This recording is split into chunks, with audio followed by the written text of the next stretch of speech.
Okay, so now we're starting to build the basis for our survival game.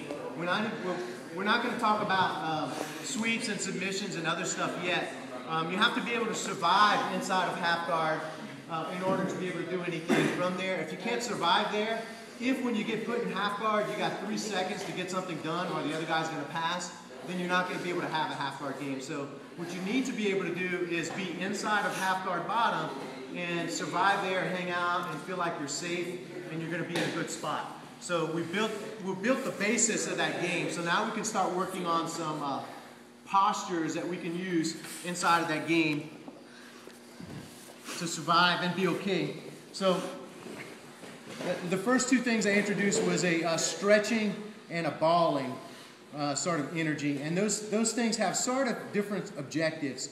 So I'm locked up on his leg and lower body, and I'm going to stretch and extend. Now when I stretch and extend here, one of the nice things I have is it really makes it hard for John to lock down my upper body because it's far away. So his ability to lock down my upper body is going to be severely compromised, and in order to get all the way up to where my upper body is, he's going to have to get his ass up in the air. So he's going to, right, and then when he does that, he automatically creates my escape. So one of the nice things about that is it really helps take away a guy who's got a crushing top game. So if I hang out in the in-between space like this is where you get cross-faced a lot. Yes. I'm in that in-between zone where he can reach. So as a survival mechanism, I'm going to be out here like this and build my good frames. And notice my frames, my elbows are touching my body, and I'm not doing this. No, facing up.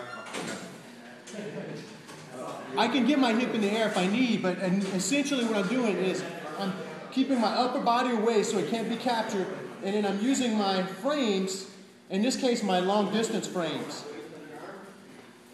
with my elbows touching my body here. And I'll place them wherever I need. I can place them on his arms here. If his hip starts moving around a little bit, I may place him on his hip. That's okay. Here. I may build my short frame here if I need a short frame. So that's the only two frames you have in jiu-jitsu, is short frame, long frame. And I'm going to use my frames as I need to keep him out and away from my upper body so he can't lock it down. That's my distance. I'm framing. Oh, there's a good spot on the knee. Oh, here's another good spot for a frame right there. Building those long frames. He reaches over here. Oh, built my long frame and my short frame. Staying extended here so he can't get to my upper body.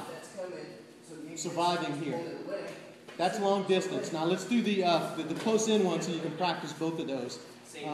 I can also be safe if I'm in really too tight for him to get to my upper body. I either want to be too far away or too close in. So I'm gonna zoom in here, and what I want is my head to be touching his hip. If it's not touching his hip, I'm not in close enough. So this is not close enough, because he can swim back and get my head there, and it sucks.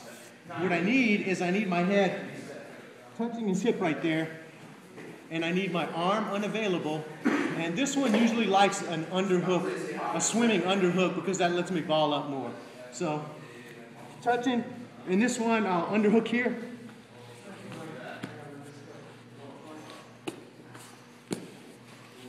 Like this. This hand can come between the legs in that game as long as my head is touching his hip, because I won't need this hand to keep his cross face out. If my head is touching his hip, this hand can go under the legs because I don't need it. So, watch. Now if he tries to cross face, it's not going to work. You see this one's protecting me here. And I got lots of energy for stuff there. So I'm protecting myself by getting in too close. My head is in contact with his hip. My arm is between the legs, and this one goes all the way over and grab the hip, and I'm tightening and creating that ball. And what that causes him to have to do is sit up tall and try to dig out. And when he does that, he's going to be really vulnerable to the roll.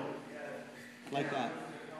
So the extension really makes him vulnerable for you to be able to pull your leg out. The ball really makes him vulnerable to being rolled.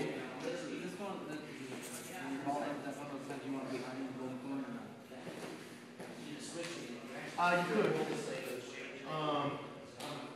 I'm keeping that arm, the elbow is going to always be in contact with my body.